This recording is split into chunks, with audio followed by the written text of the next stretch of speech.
Welcome to the Bearded Finisher Podcast, your one-stop show for all things finishing and coatings. Your host, Zach, and a variety of industry experts will guide you through the art of perfecting your finishing and business game.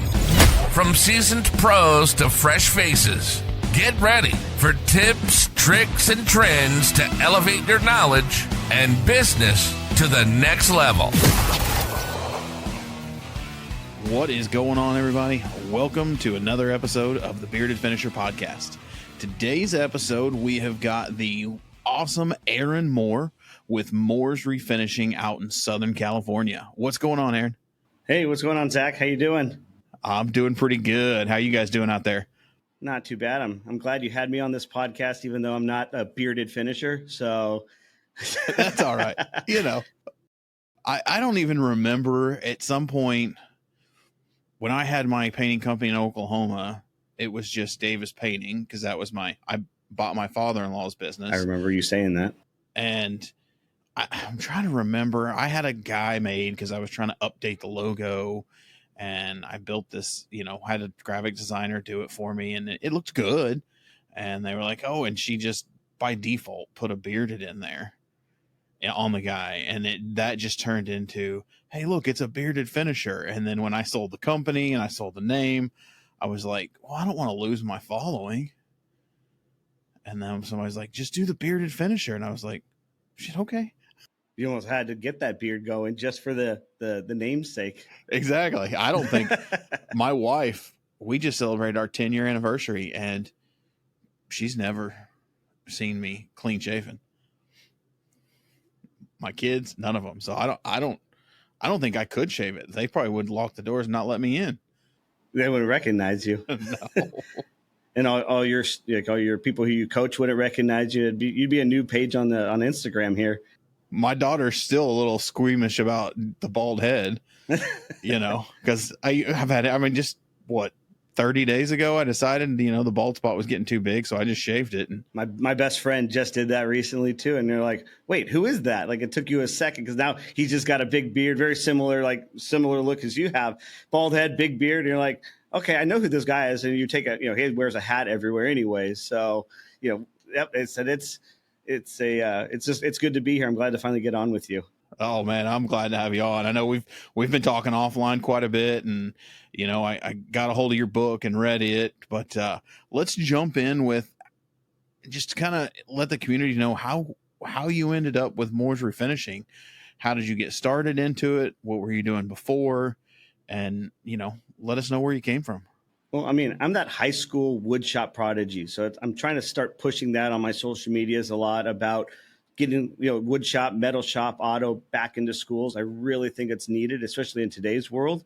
But yeah, I started freshman year, beginner woodshop. It was normal. I think I had to skip a year to actually do some real classes, but I know up to about senior year, I had 3 periods out of my day were woodshop.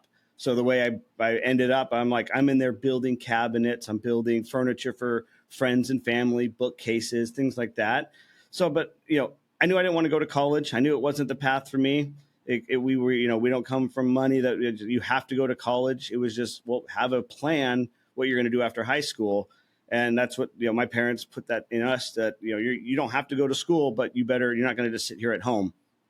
So at that point, I knew a girl in high school who started, her dad had a refinishing shop for 30 plus years.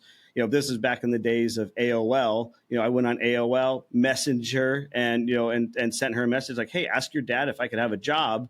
This was towards the end of senior year, trying to make that game plan to pitch it to my parents. And they basically, she ran downstairs, came back upstairs, and then, said, hey, yeah, he's looking for an apprentice because he's starting to take over from his, previous owner. He was buying out the business and needed a grunt. And that's where it started. So I got into finishing, knowing kind of the basics, because in high school, they had a little spray booth. I was spraying like clocks and stuff like that for like the beginner classes. So he would just throw me in there and put a mask on me and just say, hey, here's how you do it. So I already had an idea, nowhere near what I know now, but it was a good, entry level to know what finishing was.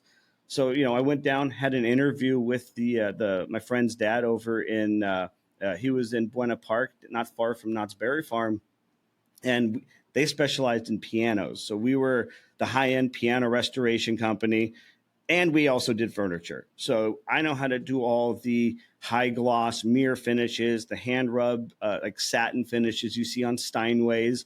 So like that's where it all started. Is get in there. I was the grunt. I swept the floors. I was outside stripping furniture and doing kind of just those basic things, maybe disassembly here and there. Like I think I did that for 3 or 4 months. Like I was nowhere near a spray booth, sander, anything like that. And kind of worked my way up from there. Like I think that's a problem of today is a lot of people come into a business at a young age thinking they're just going to run the show. And you really do have to put in that effort, that energy, that time that we all did. As I'm getting close to 40. Like us 20 years ago, we did that and beyond. Like people younger than me or older than me, they got in there and started. I think I started at $9 an hour, just being the shop grunt, and there's nothing wrong with that. Like that's how you get the information. That's how you learn how to do this. I mean, that's very true. I remember, like, I was raised by my dad, and my grandpa would always tell me, if you want a promotion in whether it's a corporate job or, non-corporate, you've got to do the job to prove that you can do it. So my grandpa would always say, you got to do it for free before you can get paid for it. It's very true. Yeah. I mean, you can't just say, I want a promotion. Well, you have to show the work and you have to prove yourself. And I mean, I'm a people pleaser. That's kind of what led us into Moore's Refinishing. Is the guy that I worked for, I didn't feel appreciated. I was running the operation, doing basically everything but bills and taking in the money from the customers. So it's like I was running the other two guys that were there. I was basically the shop manager, and it just at 20 years old, not a big deal. 21, started getting a little annoyed, and that's where about the time the owner of the business where I purchased, he was trying to poach me over here because he was going to retire. So it's like he tried to bribe me. Hey, come over here. I'll sell the business to you for $50,000. Imaginary amount of money. I ignored him for about another 6 months. He calls me again, tells me, okay, $40,000. And at the same time, like, I don't know if I want to do this anymore because of where I work, not because the work I didn't love. It was more of the situation. And, like I said, he was an amazing refinisher, but I didn't like his business practices. And I go, there's nothing wrong with going in a different direction. And I said, I think it finally was at about 23 years old. This guy was leaving here at my shop here in Garden Grove. It's been here since 1959 as a refinishing business. Whoa. I am now the third person to take over this business. And he told me it was $5,000. You have 30 days and the shop is yours. Let me know. And even then, I was 23 years old. It was like $5,000 plus utilities, plus deposits, down payments to the landlord. It's like it was still a decent chunk of money. And that's like the same thing. I was with my parents at the time that live out of state, went back home, and I kind of told them, hey, this guy called me again, Butch, like he wants to sell the business for $5,000. And they're like, all right, we will loan you the money. Like it was not even a gamble. You could sell the tools, you could sell the stuff sitting in the shop and make that $5,000 back if it didn't work out, and that's how it started. And like we were talking about being the grunt and being a hard worker. I was working 9 to 5 at the piano restoration company, coming here from 6 o'clock to midnight, doing odds and ends, like maybe just cleaning the shop because I didn't have any work that week, just doing minimal things to just make enough to pay the $1,300 a month rent. Like that's all that really mattered. Pay the bills, keep it open. Like that was the goal. And just like I said, over time, it was maybe I was working like 6 hours a night here. Then it was working Saturdays and Sundays. And eventually I was working 7 days a week for another guy and my own shop. And finally at about 8 months, I kind of felt like I got the door. I got kind of pushed into it that I'm going to just go on my own. And 14 years later, here we are. Wow. So you said your parents are out of state. Are you originally from California or? Born and raised? Yeah, they left California about 18 years ago now. They fled to southern Utah. bought some property, got some land, and just got away from the Southern California, rat race. Yeah, well, yeah, I can see that. I heard there's a lot of people moving up to that southern Utah. They say it's really pretty, and I mean, it's a little more, shall we say, tax friendly. Yeah, and we would love to do it too. We're working on stuff like that. It's a possibility one day, but it's the same thing now. My clientele is here now. I got into social media. That's where I met you. We start talking on Instagram a lot, and now I've kind of created a brand for my business that I get customers from northern Utah. They send me stuff down. I get customers from like the San Francisco area shipping it down to me. I mean, I've had customers FedEx boxes from New York to have us restore it so we could ship it back to them. So it's like now we've created a brand with our social media to advertise myself to the world, really. And now it said there's people that are in Utah that may want to use me, but they're like, yeah, you're too far away. Like if you move to Utah one day, like, now there's clientele there and there's out of state money moving in. Now it may not be an impossible thing one day, but I said that's maybe in the future. Right now, it's just getting everything else established and this new venture that we had been working on. What's interesting to me is I through the years, I still father-in-law and I still talk a lot, and I can't remember when it was I asked him. I was like, so, I mean, he started worked for a painter during the day in Colorado and Vail, and then did his own stuff at night. And then he started a cable company, sold the cable company. He's always been an entrepreneur. So I just asked him, I was like, as an entrepreneur, what is the one thing throughout, he's 72, still active, but what's the one thing that you think changed the game for entrepreneurs? And he still to this day, he will not waver. It's the cell phone. Like, he was like, the cell phone was the biggest game changer. You weren't at home, and it's hard for us to even imagine, but he's like, I'd come home at 5:00 from running jobs, and I'd spend the next 3 hours returning voicemails and scheduling estimates because you couldn't do it in your truck because you didn't have any. It's a good and a bad thing, though. Like, I'm still real old school because of the way I was trained. Like, what I do for a living is still a very old school skill, but like mindset wise, it's just like I don't want to. It was different for in the beginning. If you didn't answer the phone and you waited an hour, that person already called 3 other people and they already have it booked. It doesn't happen to me anymore because now people are finding me from social media and they want to work with me. So that if I don't call them back for 24 hours, they're like, oh, hey, we figured you were busy. Not a big deal. Hey, could I get a quote? And now, like I said, that's changed. But that was my biggest thing with the cell phone is it's like, when I first started, we had a shop line. Like, the cell phone was out, but you called the business line. And the cell phone was just like an emergency thing back in, like I said, 2004, 2005. You would call like the main phone number. I would take a message. The boss would call them back. But yeah, probably 2010, 2011, when what was it? The iPhone came out, somewhere around there. Maybe that's when I got the iPhone. But yeah, it was the the instant gratification that the customers wanted.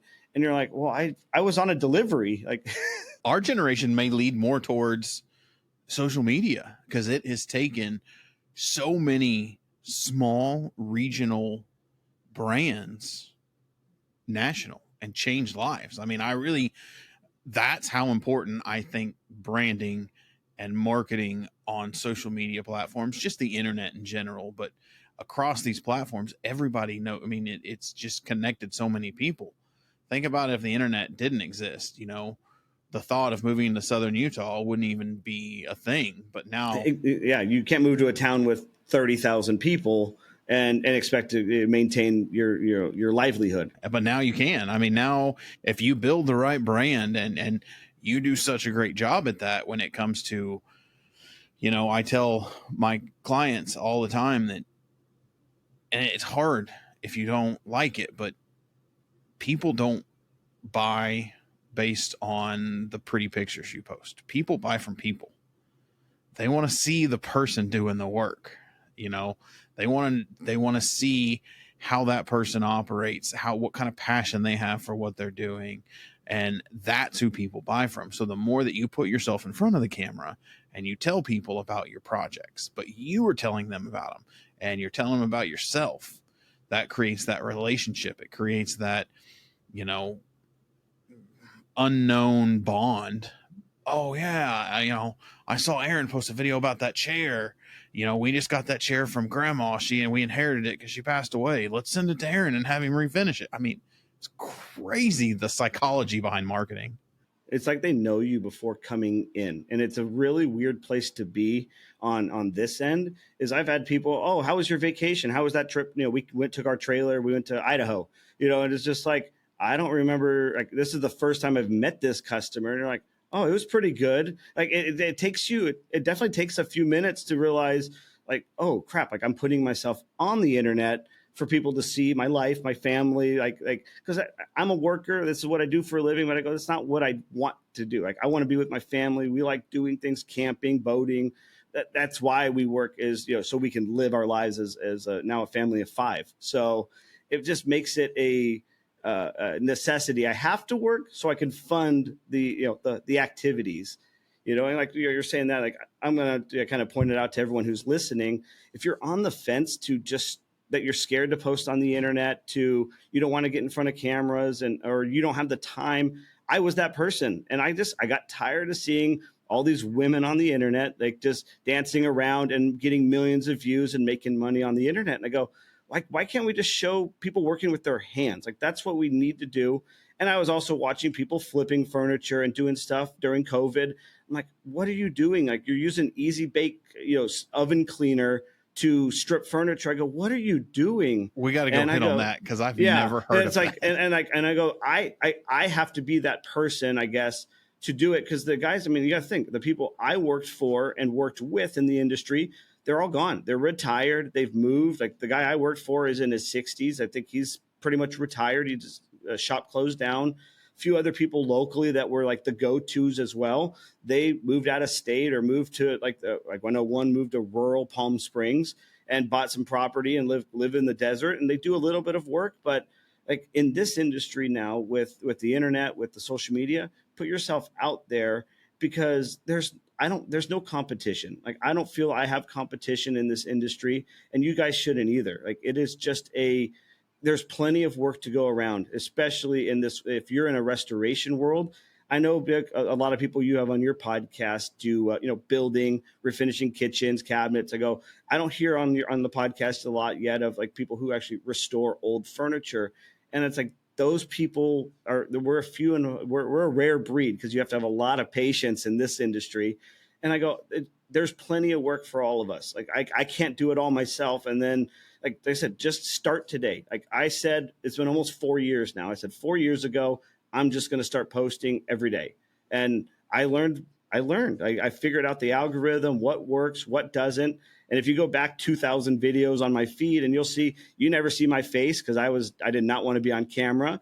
Eventually, you started seeing my hands doing work. And then eventually it's like, okay, now I'm on screen talking to you. Then that wanted to level up. We leveled up and bought a new camera, bought microphones, set up the studio here behind me for beauty shots of the photos, or furniture, or of myself here, like doing podcasts or just content. But I go, you have to just start. Take that first step and just start posting today, once a day. It's not. That's what I tell my guys all the time. I mean, the way I kind of got into it is kind of similar to that. I'm not a camera person, but it was talking to people who were like uber successful in social media, and just watching the ones that kept growing, and they were always on there. They're always posting about mundane stuff. So the way I got used to it on social media was every day. And I tell everybody this, just post your job site, what you're doing for the day. You do a shop walkthrough and you're on the front of the camera. I mean, it's nothing that you're not already doing. Just pick up your phone and record it while you're doing it and tell people what you're working on. And then you get used to it. And then it's not that big of a deal. Well, and it's even easier too. It's like, buy a $29 tripod for your phone off Amazon, and then put it on there and put it on time lapse, and just have it if you're a brick like layer, when you're putting pavers down or putting bricks up on a wall or a fireplace, like, just time lapse yourself, put it to some music that's trending, and you got yourself a post. It doesn't take that long, but it is like it's a mindset, and it's hard to get past. I have those funks here too, where I don't have time to film today. I don't have time to film. Next thing you know, you're filming 3 hours of content. You're like, well, what happened to the afternoon? Like that's Yeah. we are learning the game still too. That like maybe we need to take half a day a week to just film content, and that'll give me enough content for 7 days. The content is crazy. I mean, it takes forever. Yeah, it's the editing. It's the editing that takes the time. And same thing, I financially didn't want to put money into paying someone, so I've slowly learned how to do it. My right-hand man, I'm really blessed with him. His name's Ivan. He's a amateur photographer. Like he's got since COVID, he got into taking photos, doing stuff like that. And, he bought a camera. Well, he upgraded. I bought his older camera off of him, bought a new gimbal. I bought his old gimbal off of him. And now it's like, I have him here to help film my daily life here in the shop. I go, same thing though. It takes away from working. Now, him and I are both not working on the shop, but we're working on building the business via social media. So it's like, it's all work. Like, you just have to prioritize what's important. And I have, like, I kind of look back where I was 4 years ago. Like, we were busier than ever, but it's still, I had to bidding wars with people. Like, hey, I got outbid. Like somebody bid a little lower. I'm like, oh, that sucks. Like it's, now I don't have to worry about that. It's like people want us to restore it. They know it's going to be done right. And they want the quality, and they're willing to wait. Like sometimes, like I've had wait times of 6 weeks, 8 weeks before we could even get to it. Then it comes into the shop and it's here another, just say 4, and it's like, that's what we had to do for a while. Cause I mean, during the 2020, 2021, we were one of the busiest, years that we had on record was that year. So I wanted to keep that going because it kind of, it died down. And that's about the time when I started posting on Instagram every single day. Yeah. I've noticed a lot in the last couple podcasts, people that I've been talking to and guests, that this year is the first year where I think everyone truly accepts that the COVID money's pretty much gone. Everything is pretty much about into the pre-COVID, revenue, what they were doing before COVID. And I'm seeing that too with like all the, like I follow a lot of refinishers or furniture flippers on Instagram, and a lot of them are saying, are you guys having trouble selling your furniture? Are you having trouble? Like, I can't sell it. I have this dresser we did for, $500. I'm going to lower it to $350 and try to sell it. And I kind of laugh. It's about time in the market is what's better than money in the market. That's kind of the stock kind of saying, but it's true here in business is that I've gone through now, I've been doing this over 20 years, for almost 14 and a half on my own. So I've gone through 4 cycles of presidential elections. Every summer is slow. We all know that. But then every election year, right after a summer, this is how it gets. And a lot of these people on Instagram, they started in 2020. Well, guess what? This is their first presidential cycle. I sit here and laugh. I'm like, ha, ha, ha. Like, it's like I got into, trading crypto and things like that. And I'm like, well, I'm just laughing all the way down. Where's my money going? Because I go, it's done it before. Like, I take the money out at the top and you laugh at it when it goes to zero. You're like, well, it'll turn around one day. And like, that's how the business is here with Refinishing is Thanksgiving will come. It'll get a little bit more phone calls. By Christmas, you're picking up. By the beginning of January, it's usually back to full swing. No matter who runs or wins presidency, it doesn't really matter. It's just the uncertainty. A lot of like the money in the market kind of pauses. Money in the market, the uncertainty, and you get into, I love politics. I'm just here probably in the last 5 years, politics nut junkie, but just the uncertainty, the people not knowing what's going on, but also their focus is, you've got the media and marketing and advertising just screaming at you about candidates and this and that, and then families here for Thanksgiving. You always get that last little bump up to Thanksgiving, and then a small one usually between Thanksgiving and Christmas. And then you're probably close to dead till get through the first of the year. Usually second, third week of January is typically when everything just starts, right back like it was. But phone starts ringing a little bit again. Yeah. And yeah, like you said, all the people that started during COVID, this is their first let's go stock wise. Like this is their first bear market. They're like, uh-oh. They're not even used to like the dip in business because it's just been. It has. And now it's finally leveling out. Everything has a correction. I mean, you can't go up and forever. I think it's saturated too. I mean, the 2020 market, people have done the furniture flipping. I've known a lot of actual stores, turn into business during 2020. They're selling high-end mid-century modern furniture. We restore furniture for many of them. And you're like, I love seeing that. But the same thing, they're like, oh, what's going on? It's a little slow. I go, it's every 4 years. It doesn't matter. It just write it out. That's why we save. You save money for these leaner times. And I go, but that's where I'm truly blessed. I'm booked probably through the holidays already. Like with the lineup I have on my little notepad and the people that still are getting quotes, I go, but that's the power of social media. Like I'm not here hunting and worrying about, is my phone going to ring? I'll get an email, 2 emails a week, 3 emails, maybe a day of, hey, I need a price. Like I need a quote for these chairs. You're not going to get every piece. That's what I'm saying. There's plenty of work out there for all the refinishers. And, if it's something you want to get into and level up, that's, I don't look at you as competition. Like let's all do this because I just want the customer to get a high end, quality piece. I hate seeing a customer go to someone else and then they call me back and the piece got ruined or it's the wrong color. I go, it really bums me out. And I'm even like the kind of business owner, if they tell me they don't want to do the job, I always give them the offer of, hey, if you have any questions in the future, if you're getting it restored by this guy and something sounds weird, shoot me an email. Like I have no problem answering you and just being like offering good customer service. And when it gets messed up, or if it does in the future, they're going to call me back and, hey, can you help me in this situation? It's happened, time and time again. It's relationships. I mean, that's 100%. That's all it is. I mean, you may not get this one, but you lean them to the guy that gets them what they want if you can't do it. And that will pay dividends. Yeah. I mean, I used to tell painters all the time in Oklahoma, like, hey, man, guys, we don't have to fight over this work. You bid it your way, I'll bid it. But trust me, see this whole neighborhood? Every one of these houses is going to have to be painted. I can't do it all. You can't do it all. Same thing. Like every one of these houses has probably at minimum half a dozen of pieces of furniture that are family heirlooms or they've been passed down and they want to refinish. Like there's just not enough hours in the day for one company to do it. But it also is too, maybe these people don't know what they need until they see it. So, you posting on social media, one day it connects in their algorithm. And I mean, I get so many messages about, this is the first time I've ever looked into this. Like, how much does it cost? And that's because social media, like that, by you just posting it, I'm not the kind of one, I'm not doing dancing videos on my Instagram. I'm not doing any of those kind of trendy things. I know those will go more viral and they will catch more, but I just stay true to who I am and what I want to put on the internet. But like I said, it's just really, it's I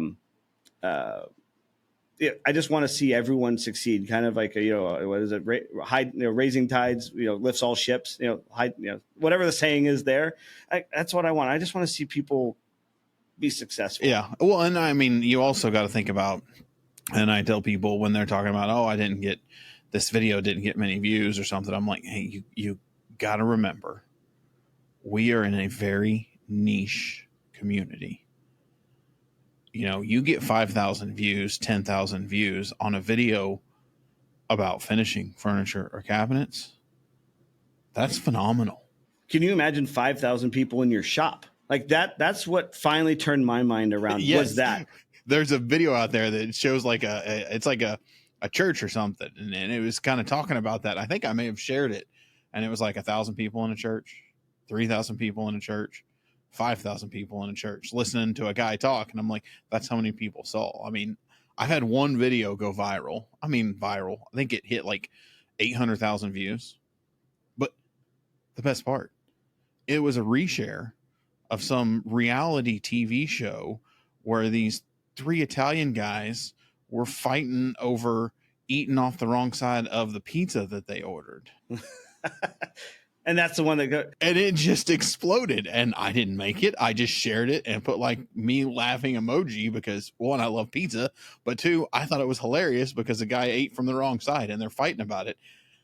And it was just every day I opened it and it was 10,000 views, 10,000 likes. I'm like, what? I don't even understand. Yep, that's how. And you don't know either. You could post it a year from a video, not a year, but I've had videos 3 months later start taking off. I'm like, why am I getting so many new followers? And you look down, and I'm like, I don't see anything like 10,000 views, 8,000 views. I might get a 15,000 view. And then all of a sudden I'm like, oh, this one's got 97,000. You're like, oh, okay. But you have to scroll a ways down.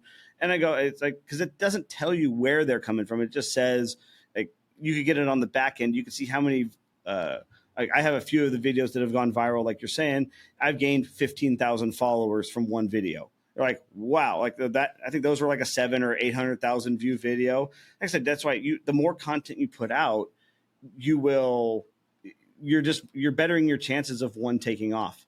You said that about your pizza video. I just talked to a guy yesterday, I think it was, and he posted a story. Why are all of our stories only getting 200 views? I think he had 40,000 followers. I'm like, hey, I feel the same way. My story views on Instagram are like 300 and I have 80,000. But then he shared it again yesterday, and the post, like kind of complaining about the view count, got like 6,000 views. But it's just like, it makes no sense. He posted a thing complaining, and it got more views. They're like, well, now the algorithm knows it wants you to complain more. Like, that's what I said. That's the whole thing with social media, is just don't go with the trends. Do what you want to do. Put it on your page, and you will get like the right follower. I mean, you. yeah, Like, that's what you want. The key part is getting the right followers. I mean, I saw this post that was, and I've been trying to follow it, and man, let me tell you, it's tough. It was, to maintain activity and stay in people's feeds and being out there. It's 14 stories a week, 7 reels a week, and 2 posts. Yeah, but that could change tomorrow. Yeah, but trying to maintain that is, I mean, it doesn't sound that bad, but then when you're trying to, every day it's 2 stories, every day it's a reel, every other day it's a post, trying to find content. And not only that, like I have 3 pages that I manage for my other business and another one. So trying to do it times 3, it's just like, it's a lot. It's a full-time job just doing social media. It is. And I'm not going to sugarcoat that with people who want to get started doing social media work. You got to work. It is a second job. Like if I'm not filming, I'm at home editing it, sitting on the couch. Like before we started upgrading to the computer level of editing, like sitting on my phone making a video. And same thing, I've sat down for 30, 40 minutes to make a longer set video, a minute and a half with a lot of cuts, a lot of writing, and it'll get 2,000 views. And you're like, okay, I just spent an hour and it didn't really do anything. And then, like I said, then you just post a 10-second, just nothing video, and there's 20,000 views. Like it doesn't, you don't get to choose what takes off. Like there's ways that you could push it, put money into it, but it's like you either put time or you put money. And right now it's like, I want to put more time than my finances into the social media, but that will change eventually. Like I want to start pushing that more. Yeah. Like that's, you just start. Like that's really the biggest is advice that I could do it.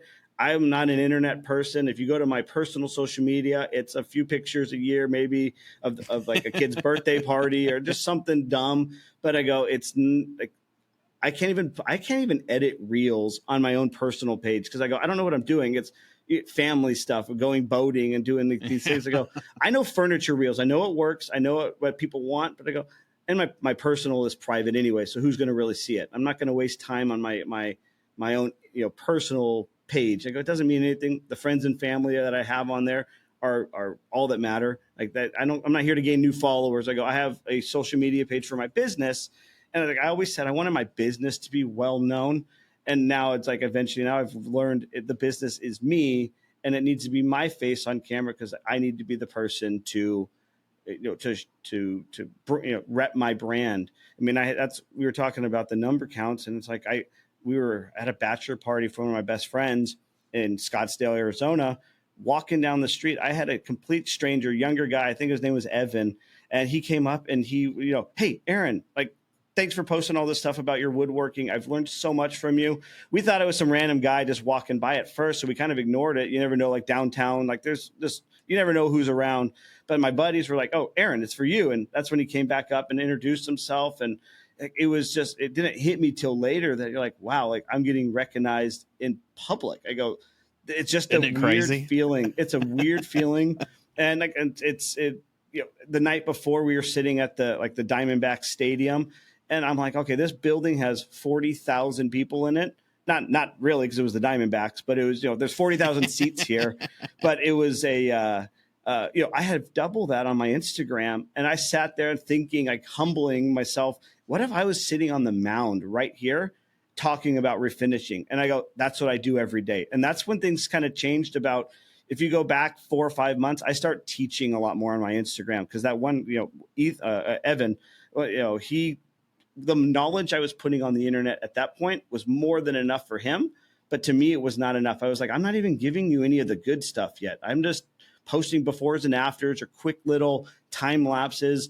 I'm not actually teaching you. And at that moment, I came back the next week. We started filming how-to videos and like techniques and things like that, because he gave me the motivation that I'm giving enough to these, to the social media world, that these people were learning. Let's give them more of that. It's never going to be perfect. Yeah. It was interesting. I was at IWF this last year when I really, because the podcast kicked off and started really focusing on that and the coaching and the consulting business. And I was at IWF hanging out at the surf prep booth, and this guy comes up.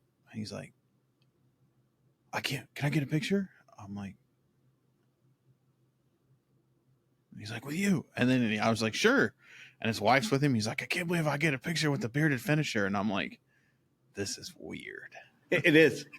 And even like we'll get into that, but just getting the first 150 books that we sold for the refinishing book that I did, people making reels about opening the book that I packaged. I go, it's hard for me to watch them. I go, because I go there, it's me. I'm like, there's me on the thing. And I go, it's just a weird, like I'm getting goosebumps right now. I go, it's just a weird place to be on this side of people being so happy that that they're seeing me in person, or like they're taking the time out of their day to post a reel. And I know how much time it takes to film that and edit it. It takes time out of their day, and it's like, it's really humbling. And I really, appreciate, I mean, if they're listening, I appreciate all those videos, because it makes it worth it. That is the perfect segue that I was getting ready to be like, hey, let's talk about the book. I mean, you just teed it up perfect for me. There we go.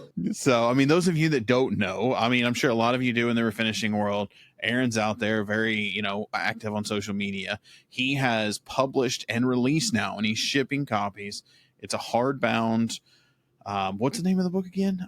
Revive and Refine is the brand, and it's the art of furniture refinishing. It is a hardback coffee table book, presented very professionally on how to refinish furniture. I'm talking the perfect.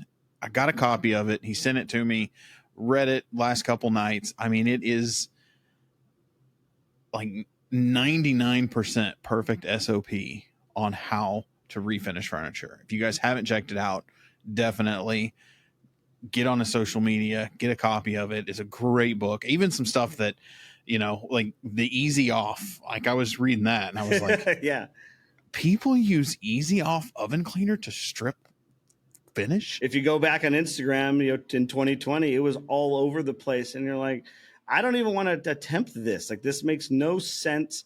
Maybe it was on an oiled finish that had nothing on it anyways. But I go, that's not going to strip lacquer or polyurethane off of a piece of wood. I can guarantee that. And if it does, I don't want that in my oven. See what's on the back of it. I'm like, yeah, I know. What is an Easy Off oven cleaner? If it has methylene chloride in it, then maybe it is. But then I don't want that in my oven. Like, that's the bigger thing there. Yeah. It's like, but yeah, I said, so yeah, I wrote a book like that. That's kind of another thing. I started Instagram, just said I'm going to do it. Doing the book is kind of, it fell into place. Like a lot of on my social media, I had a minor heart attack about 2 years ago. After kind of recovering that, had a stent placed, started changing diet and just eating better. I said, okay, what would have happened with all this knowledge that that I've acquired over the last 20 years. I mean, I was trained from a guy with 30 years of experience. He trained me, and I bettered my skills because of the knowledge that he gave me.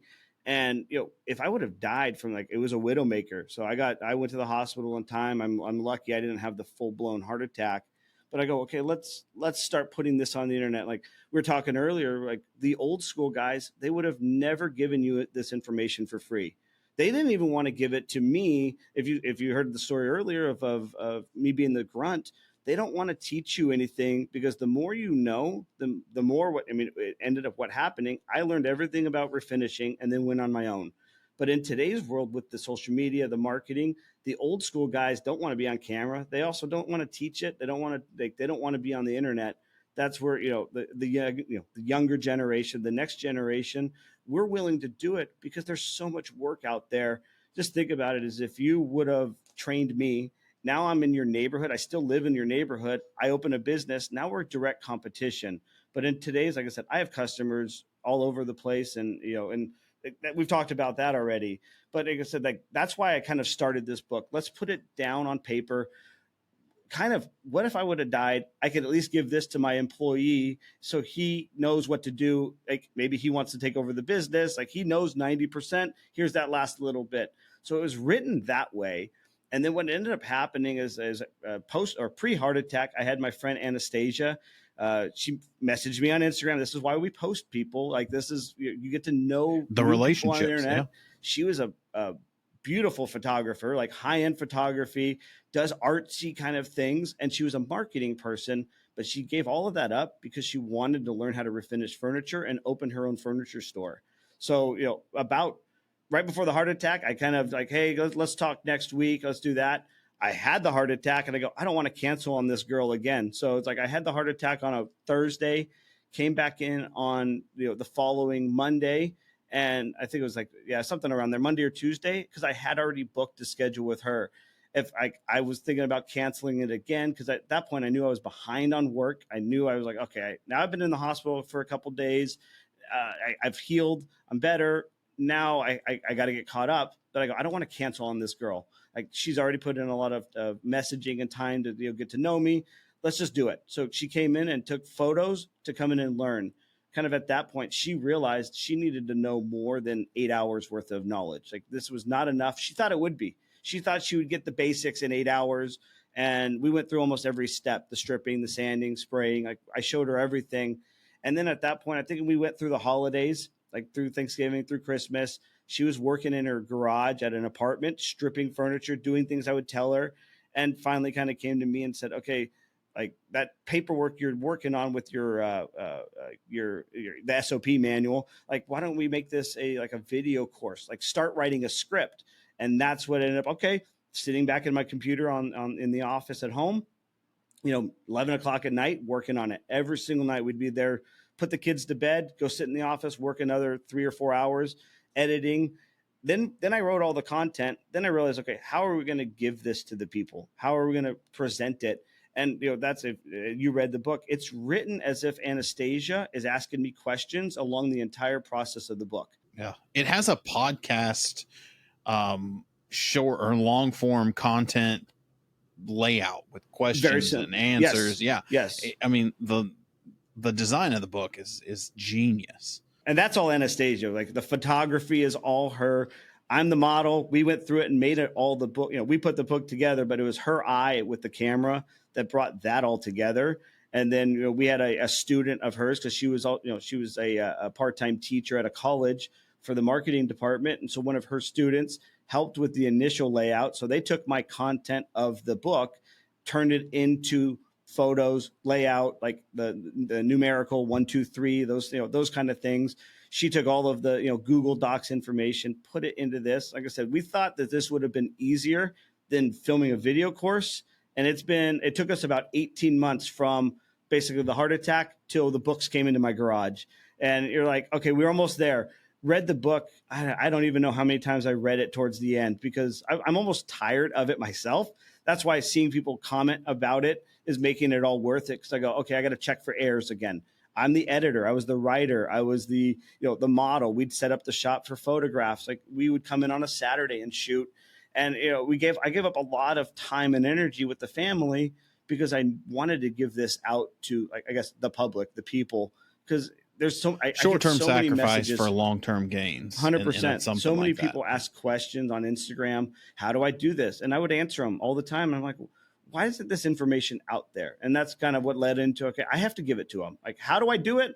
I'm going to learn. But there's so many people with I don't know if you've seen it on your end, but there's so many people that I hear from, hey, I'm a lawyer, but I really want to quit my job and I want to get into woodworking. Like, I've had dozens of those kind of messages. I mean, Anastasia is a marketing person, was teaching in a college, and she wanted to give it up to open her own furniture store, and which she still does, but now it's a part-time thing because now she got a job again and, is back into the marketing world, but she misses the stripping furniture, sanding furniture. Like, she misses that like not sitting in front of a computer kind of thing. She really wants to be working with her hands. And that's what I see a lot of people today they were kind of told they got to go to college. They need to, get a good job, but maybe they hate it. And why not do something you love? Yeah. I mean, life's too short to not do something that gives you a little bit of pleasure, even if it's for money. Exactly. So my curiosity when I get into the book and reading it, the one thing that got me, and it's the one thing I was like, I got to ask him, like, Mohawk's got great products, but do you see yourself, why still on the post-cat pre-cats versus the solvent-based polyurethanes? So a lot of it, I just had this in my school community. Somebody asked this question this morning. Kind of funny. I guess it warmed me up for this because she was using the Duracoat, the pre-catalyzed, and asking, why do I use Finisher's Choice? And I mean, a lot of it is just, I'm old fashioned. That's what we used before. That's what I use today. I don't try new things. It's very difficult to try a new product, a new sander, and like, why change what works? Like, everything here operates. I've been doing it this way for 20 years. Why change it? And there are things I've learned to speed things up. But for the finishing wise, it's more in the long term is why I prefer the Finisher's Choice. Because if you use a catalyzed lacquer, a polyurethane, if it's ultimately going to get damaged at some point, if it's a kitchen, like we don't do kitchens with the Mohawk, but a dining table, someone's going to set a cup on it.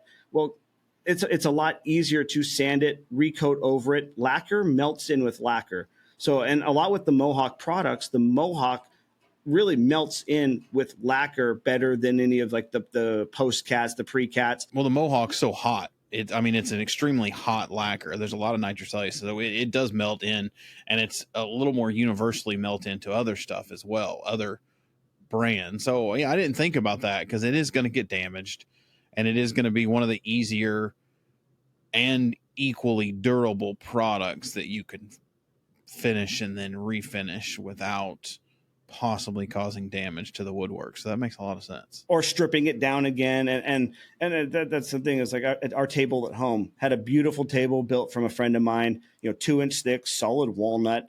And we have, at that point, 2 kids, like, destroying this table. When I realized, I go, but it's a lot. If you follow the steps in the book, you're going to have the same outcome that I do. The kids leave water cups on it. They leave their stuff, they food.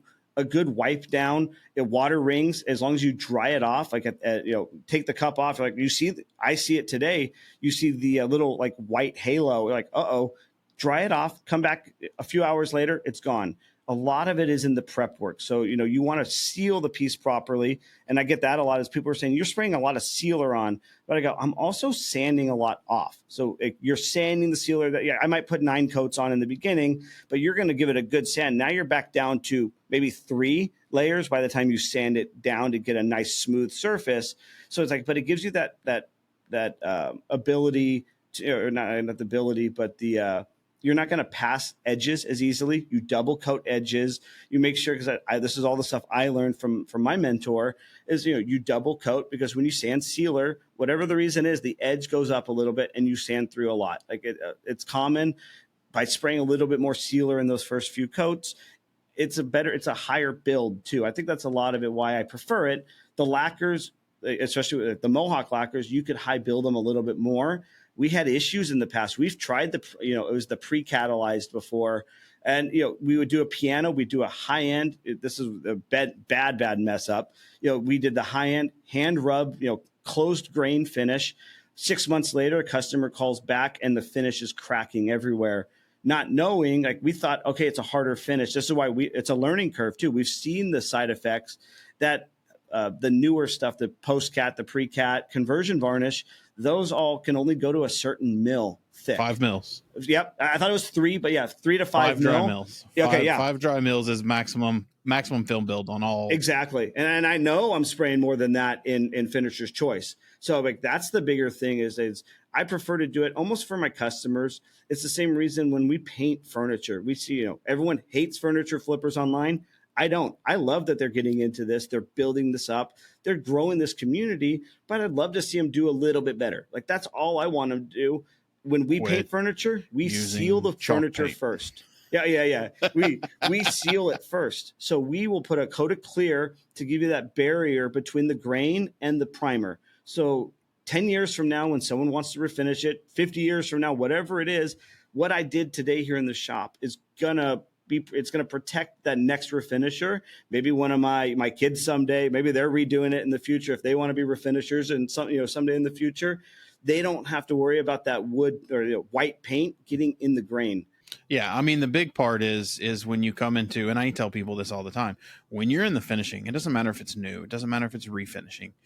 The name of the game is to have the best prepared substrate, and that includes sealer. The better you prepare your substrate, whether it's a pigmented product or it's a clear product, you do a proper build of sealer. You make sure the grain's clean. You make sure your wood sanded. Whether if you're staining it, you open the grain. If you're just clear coating it, close that grain up so you don't get crap in there, but you seal it. It makes the top coat that much better. I mean, painters, don't get mad at me, painters, struggle with this because there's a lot of, we don't need primer. We'll just put 2 top coats on there. Or we're getting the paint that has primer in it. And you're like, that's not, you're just buying extra paint at a higher price. That's all you're doing. But that's absolutely it. I mean, but there's a reason that primers were invented and primers are designed to be used in SOPs from the manufacturer because they're preparing the surface for the top coat. You have to prepare the surface for the top coat. It's just plain and simple. I'll go on to the next thing too with we didn't talk about it. Vinyl sealer. I get a lot of questions about vinyl sealer from Mohawk.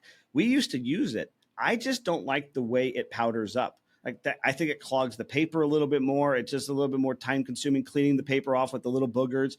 I go, you let the finisher's choice dry, 8 hours. So like usually I'll spray sealer. I'll come back the next day. It's fully cured. You give it a good sand. Like there are times I might spray it in the morning and have to sand it again at 3 p.m. before we leave, spray the finals at the end of the day. But same thing, the vinyl sealer will not powder up in the same way to give me that good sanding. Like we're talking about, I like to sand down with the 320 grit, get it really smooth. And then I'll do my touch-ups, my repairs, my toning, color matching. I will seal that all in with a coat of sealer as well, let that dry again overnight and come back with now at that point, a light 320 or even just a sanding sponge. Yeah. Like a 400. At that point, I'm using probably a 400 or 500 grit sanding sponge that's been used for the last 6 months. It just gets it more and more polished.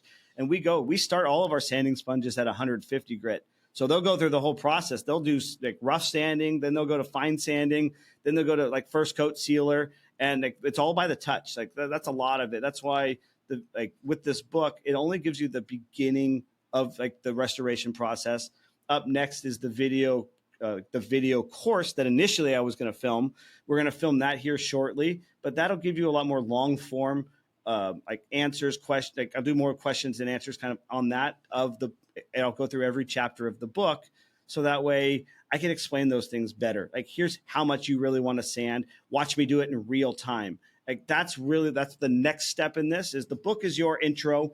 The video course will be, each chapter may be, 5 minutes. Some might be 15. Like we're going to try to do it long form and try to keep it as entertaining but informative at the same time. So you get the knowledge you want for if you're a home refinisher, you could get all of this at home. I just did that the other day. You don't need the expensive tools. You could start with, I'm going to even do videos here on social media. Eventually, I'm going to go buy the Harbor Freight $15 spray gun and just show people it's in the knowledge, it's in the practices, it's in the materials you use. But the spray gun, it's all in technique. It's all in the technique. I mean, I posted it last night. I have a really nice gun. Bought it, I don't know, I think it's been 10 years ago now. Hated it. It was $500 or $600 for this darn spray gun. I only use it for toners. Like, I don't really like it for my finals. I buy, the less than $200 gun, and I love it. Like, and that's the gun that I've had here now is 15, almost, I think it's 14 years old. I bought it just after I opened the shop. And it's like, as long as you take care of your product or your materials, your tools, you clean them, they're going to last. Like, yeah, they might, even if it was $1,000 for a spray gun, you compound that over 10 years, who cares what it costs per year? Like, it's not a big deal. Yeah. No. Yeah, a lot of people just don't want to invest in, in their stuff. And I get it. I mean, my father-in-law was that same way. He would, because you're having people do your work. I get it. But you just got to, it's give and take. You got to find what works for you, and you've got to train on it and not switch all the time. But those Mohawk epoxy sticks and color pencils, I mean, I've tried various different ones. No one can touch. I mean, I used to have, I don't want to call it an automotive, but a pretty decent toolbox. And every time we had a local store and they were the only Mohawk dealer. And every time I'd go in and be like, any new sticks, like epoxy sticks? I mean, I'd buy it. New colors. Every single color. Cause when we were doing on-site touch-ups of finished cabinets, I mean, I could almost every time blend a color, or they had a color that almost matched the color that I was doing dang near perfectly. And those pins that you can fill with paint, color matched. Yeah.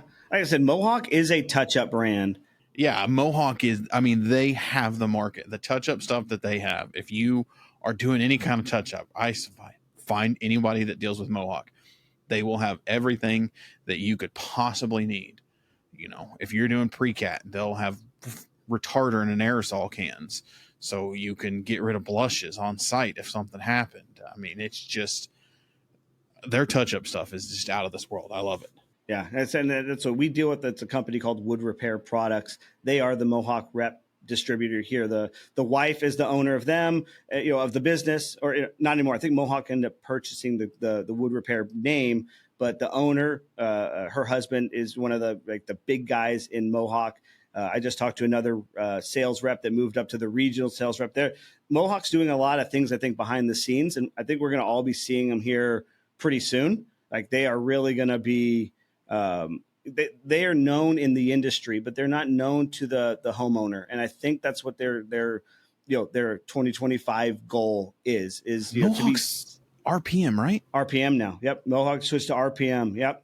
Rebranded, new logos. Like, a lot of things are happening behind the scenes that, like, I'm just getting little whispers of, but it's stuff that they've been talking about for years, and they want to be more well known. Like, they're known in our industry. You go to any furniture manufacturer or distributor, they all have those sticks and touch-up cans. They are known in the industry, like, on the trade side, but they are not known for the homeowner. And we used to use Valspar many years ago. Valspar changed, got bought out, I think, by it was a Chinese. Yeah, it was a Chinese company. I forget who it was. Valspar Wood got bought out by Exalta, which is, yeah. Was it that one? Okay. I'd say this was 15 years ago. Like, I don't even remember, maybe longer than that. And but we noticed a difference in the material this was at the piano shop. But now, since we found out we didn't like Valspar anymore, for one, I think it was harder to get because it was off the shelves, but then they rebranded it. So then it kind of came back. But we were already used to using the Mohawk products. And Mohawks, it's not something that you see every day. So, like, when you saw it, because, like, even the shops in Oklahoma that sold it, even here in Texas that sell it, it's not. They don't. I mean, they have a great name in the furniture refinishing world.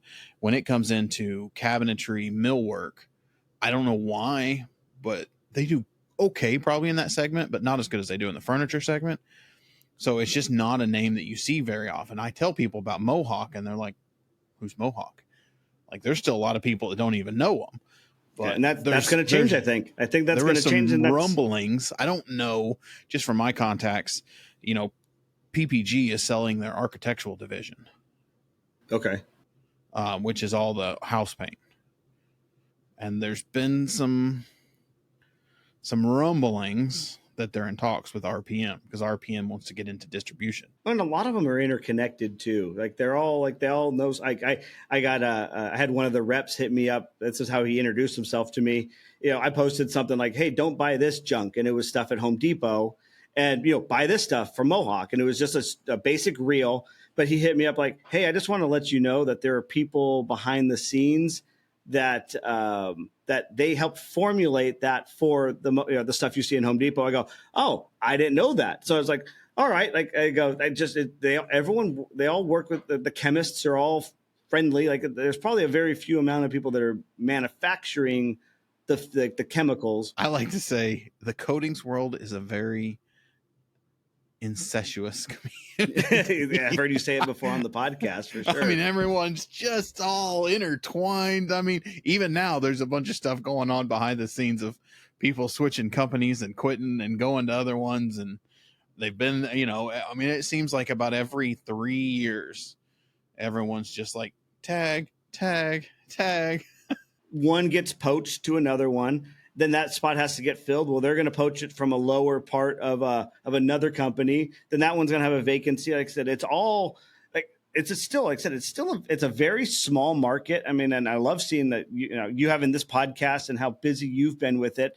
There's so many finishers out there, and you don't realize like that there's just say 10 of them that are good in every like metropolitan area. So like you got, San Francisco, like, you were in Oklahoma, Dallas, like there's people in all these industries.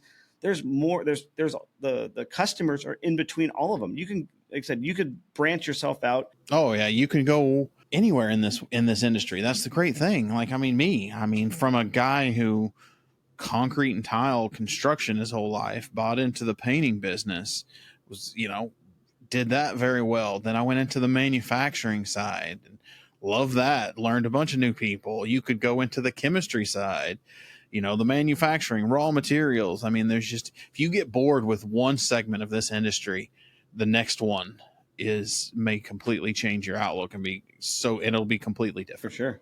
And that's why I like listening to the podcast. Like, I mean, I wear headphones here at the shop. I'm in the spray booth. Like, for one, it's noise canceling, so you don't hear that echoing of the spray booth for hours.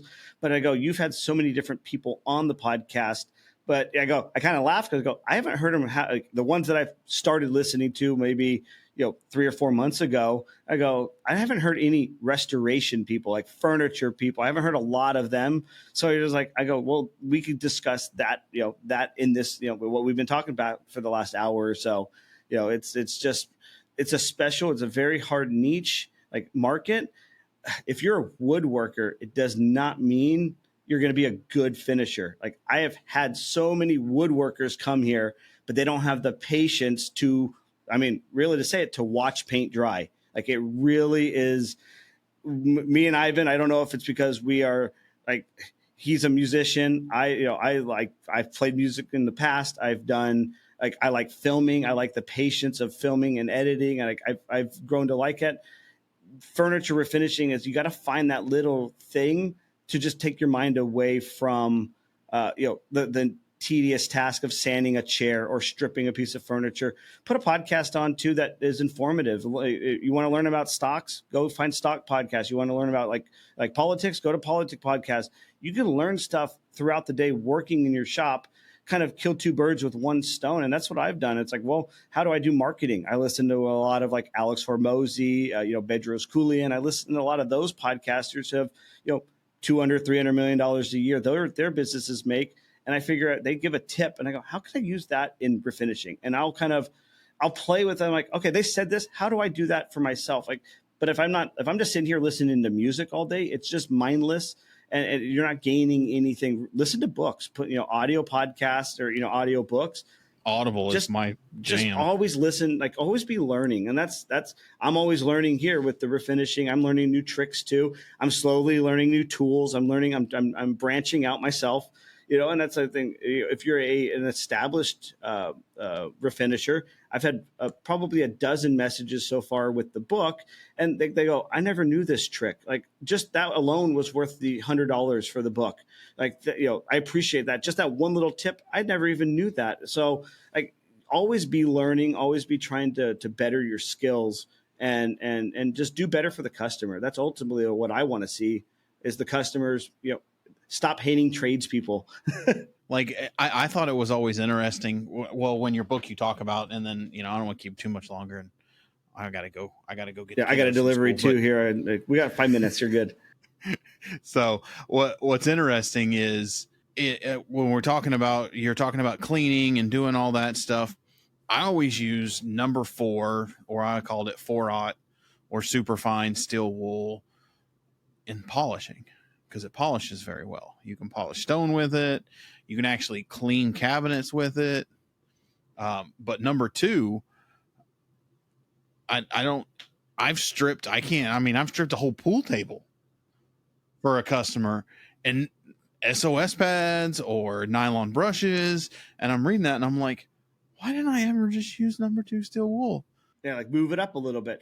And it has to be number 2. Like, everyone, like when we had a supplier locally, like he'd bring the wrong one. Number 3 was a little too coarse, and number 1 clogs up real easily, and you're wasting a lot of material just throwing money down the drain. So the same thing. It's these little tips that I have learned over the 20 years that a new person is like, why didn't I think about that? Like, how we labeled one of them was, how do we label the drawers when we when we pull them out of the cabinets? Well, we test fit them. We make sure that they don't have factory marks. A lot of the mid-century furniture will have either numbers, letters, or even like a triangle written on the back of the drawer. The stamps, yeah. And you'll know which one it is. Well, then once you have it right, we will take a number stamp and mark the back 1, 2, 3, 4, and so on. So that way, when it's done, you don't want to do a Sharpie, because what if you get it dipped in the stripper? It's just going to eat that right out of the wood. So I've had it happen. So we're like, okay, let's do better. And like I said, I've done Sharpies, I've done all of those. Now we're like, okay, the stamp is the better option, and it looks more factory, factory made. That's what you would see from a manufacturer. Let's just try to bring it back to that. Like, we are still respectful to the people who have built these pieces. It's the same reason I really want to do medallions or with like names or logos and put them inside like a drawer that we restore for maybe a $10,000 dresser. But I'm also true to, I don't want to put something that wasn't there originally, even though I want to put my name on this because I'm really proud of this restoration. But I go, you want to burn it like in the drawer, but you're that's not. I would love to burn it, but I'm not building new slab tables like I see everyone do. I go, like, that's what I want to do. But I'm like, I even thought, what if I just do it on the back of the dresser drawer? You'll never see it, but the next refinisher will know I did it. But I go, even then, I don't want to ruin the originality to it. Like, we are still purists in that way. That's not restoring. Yeah, exactly. It's like we're that's why, like, maybe we've thought about it, like putting like a double-sided tape logo on. It's not going to ruin it, but we still, like I said, it's still in the works. I don't want to ruin it, but I also want to be, I want my business to be recognized 30 years from now when it gets restored again. I've had pieces from like the 1800s. It'll have somebody from like, it'll say 1920. It'll say refinishing shop. It'll be like a business card tucked inside. I go, that's so cool. Like, I want to do that someday in the future to like, and especially now with the internet, like they could type in Moore's Refinishing, Garden Grove, and all my content will pop up. The internet is forever. Just remember that, people. Like, it's forever. So whatever you put on there, like, it's going to be there. That's why I don't do dancing videos. Like, I gotta stay true to who I am. And like I said, it's just more about like the legacy of the brand. That's why I named it Moore's Refinishing. It's my family name, and I want to honor that name. And that's we've gone through all the way in the beginning. We went through a lot of those. Do we go just like, just some, one of them was Bling Bling Refinishing. We're like that's a good name, but you just like no, I don't want anything stupid or catchy. I go, let's just put my name on it. Then I'm responsible for the work that comes out. Like, that's easy enough.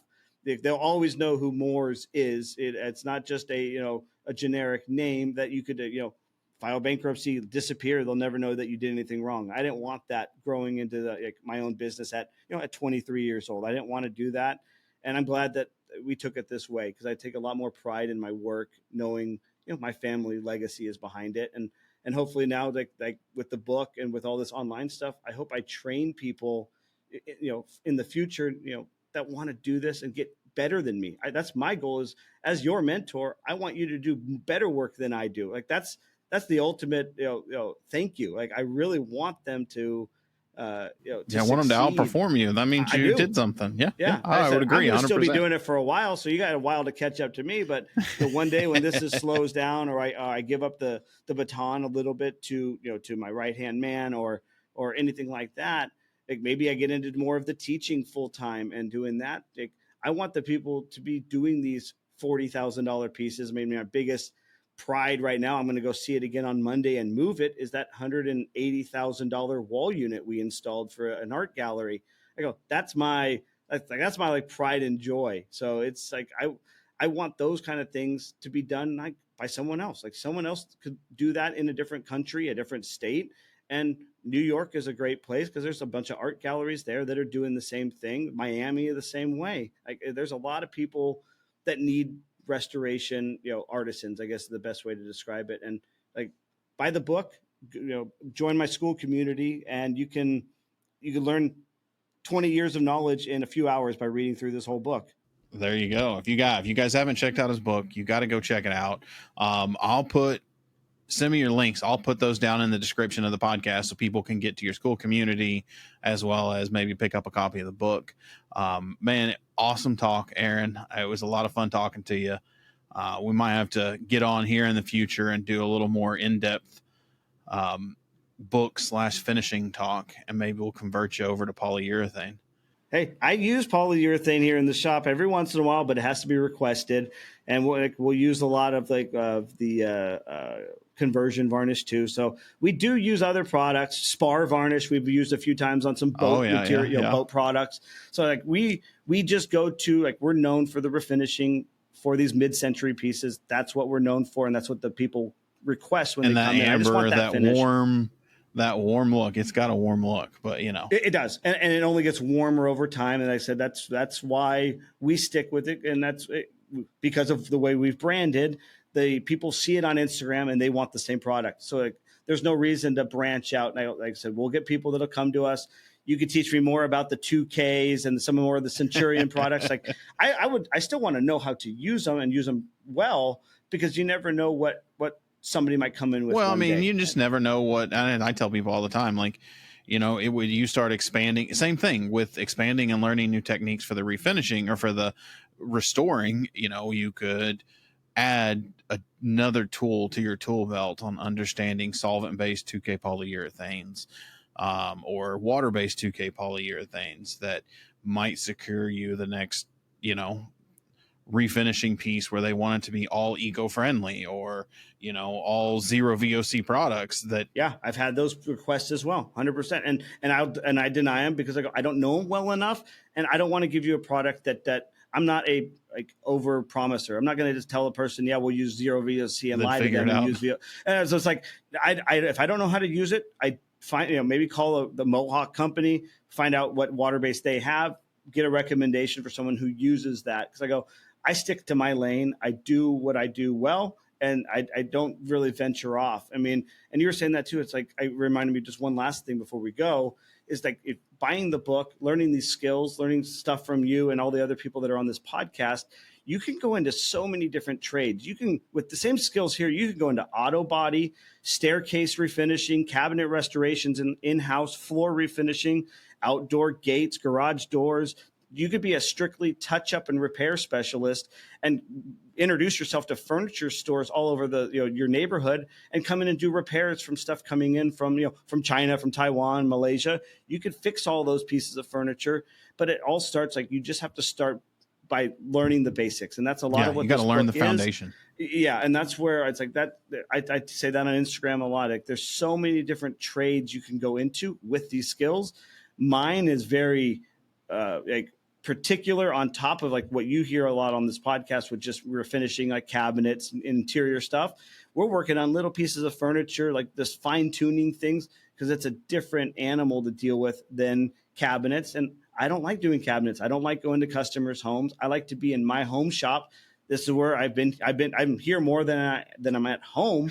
So I go, this is where I want to be. I don't want to be stuck in a home with, you always forget one tool or one material. And I go, I'm going to stick to this lane, but now I want to teach people like there's so many other options out there that you could get into any type of wood refinishing or restoration. 100%. Yeah. Like, so there's so many different options you have to go. And like I said, I just want everyone to be successful. Like that's really my dream for this is learn from me, help me be successful. And then, I want to teach you and guide you, like you're starting your coaching program.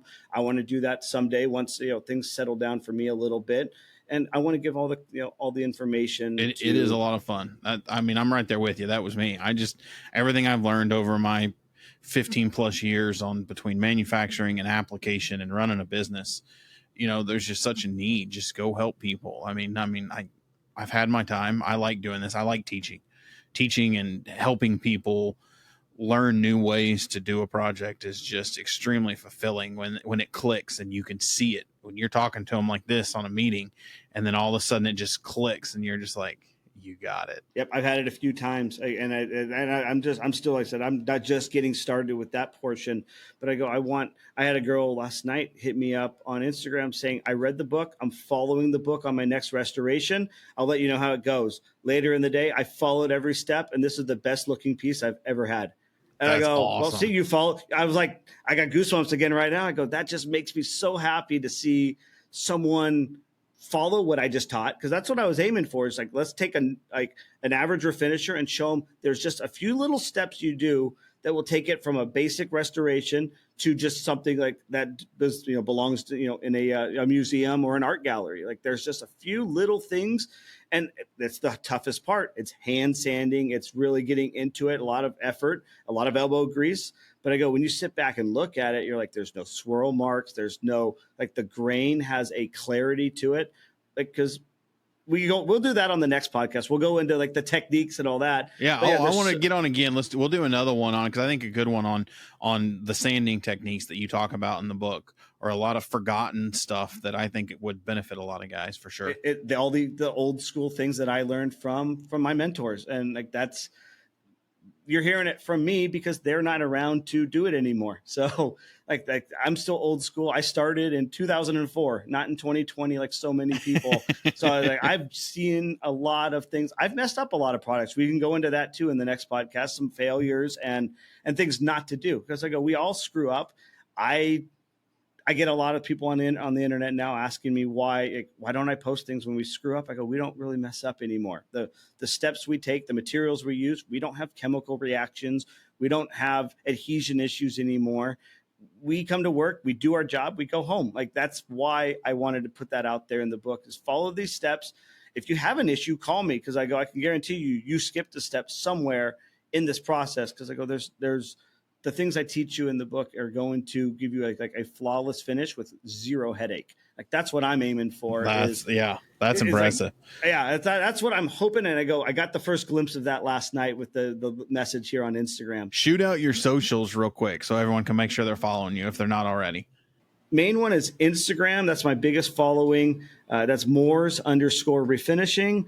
You could find my business page at mooresrefinishing.com. Or you could go look at the book website, which is where I'm going to have the coaching and the teaching, and the school community is all there, is reviveandrefine.com. Revive and Refine. Yeah, we'll put those down there in the description as well. Again, Aaron, I appreciate it. Awesome talk. Let's talk offline and get on for another one, maybe after the first of the year, and get some specialty ones going. Thank you, everybody, for listening. I appreciate you. Every Monday, new episode coming out. Make sure you're following, and we will see you next week. And that's a wrap on this episode of the Bearded Finisher Podcast. We thank everyone for joining. Keep hustling, keep learning, and never settle for anything less than your best. Remember, the path to perfection is a journey, not a destination. Until next time.